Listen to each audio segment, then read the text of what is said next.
Guala, yeah, and you are not bad as beat. Keep on going till you Halo guys, jadi pada saat ini kita akan belajar belajar melepaskan dirinya.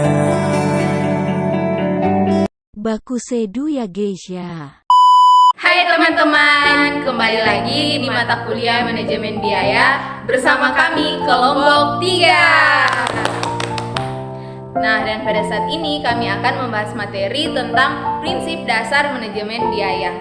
Nah, untuk poin-poin yang akan kita bahas yaitu yang pertama ada pengertian manajemen biaya, yang kedua ada macam-macam manajemen biaya, yang ketiga proses manajemen biaya, yang keempat manfaat manajemen biaya, yang kelima tujuan manajemen biaya, dan yang keenam ada konsep dasar manajemen biaya, dan yang ketujuh prinsip manajemen biaya. Nah, langsung saja kita masuk dalam pembahasannya. Selamat belajar! Nah, teman-teman, kita masuk pada poin yang pertama, yaitu pengertian manajemen biaya. Apa sih manajemen biaya itu? Manajemen biaya secara umum adalah sistem yang dirancang sedemikian rupa untuk memberikan informasi bagi manajemen organisasi guna mengidentifikasi berbagai peluang yang nantinya digunakan dalam perencanaan strategi, penyempurnaan, dan pembuatan keputusan operasional mengenai pengadaan dan pemakaian sumber daya yang diperlukan organisasi. Nah, setelah kita mengetahui apa itu pengertian manajemen biaya, sekarang kita masuk pada macam-macam manajemen biaya. Yang pertama ada biaya bahan baku langsung dan tidak langsung.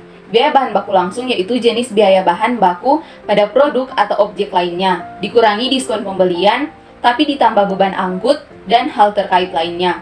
Nah, apa sih biaya bahan baku tidak langsung itu? Biaya bahan baku tidak langsung yaitu jenis biaya bahan baku yang dipakai dalam produksi, namun bukan bagian produk jadi. Yang kedua ada biaya tenaga kerja langsung dan tidak langsung. Biaya tenaga kerja langsung adalah biaya tenaga kerja yang dipakai untuk mampu menghasilkan produk atau jasa ditambah sebagian jam kerja tak produktif yang normal dan tak bisa dihindari seperti jam istirahat, sholat, dan waktu jeda lainnya. Sedangkan biaya tenaga kerja tidak langsung adalah biaya kerja yang mencakup kebersihan, training, waktu jeda, pegawai kebersihan, penanganan bahan baku, pembelian dan penerimaan, inspeksi, pengendalian mutu, dan pengawasan. Nah, yang ketiga yaitu biaya per unit dan biaya marginal. Biaya per unit atau unit cost adalah total biaya produksi dibagi jumlah unit output. Nama lain ini, biaya ini yaitu biaya rata-rata atau average cost. Yang keempat yaitu biaya tetap dan biaya variabel. Biaya tetap adalah bagian dari total biaya yang tak berubah meski output berubah dalam rentang yang signifikan. Nah, sedangkan biaya variabel adalah suatu perubahan pada total biaya yang terkait setiap perubahan pada jumlah penggerak biaya. Nah, dan yang kelima yaitu biaya tidak langsung lainnya. Penggunaan biaya tidak langsung lainnya adalah untuk menghasilkan suatu produk atau jasa. Biaya tidak langsung lainnya itu mencakup biaya fasilitas, penggunaan peralatan penghasil produk atau jasa, dan peralatan pendukung lainnya. Nah, sekarang kita masuk pada poin yang ketiga yaitu proses manajemen biaya. Ada 4 proses dalam manajemen biaya. Yang pertama itu ada namanya plain cost management, yang kedua itu ada estimate cost, yang ketiga itu determine budget, dan yang terakhir itu ada cost control. Kita masuk pada poin yang keempat yaitu manfaat manajemen biaya. Nah, teman-teman, apa saja sih manfaat dari manajemen biaya ini? Yang pertama itu adalah sebagai alat pengukuran kinerja, sebagai bentuk yang lebih efisien dari manajemen investasi, berikut sebagai dasar pembuatan keputusan, sebagai bentuk pengoptimalan kinerja daur hidup sebuah produk, sebagai upaya pemeriksaan biaya perusahaan secara intens, dan yang terakhir itu sebagai bentuk planning dan controlling bisnis.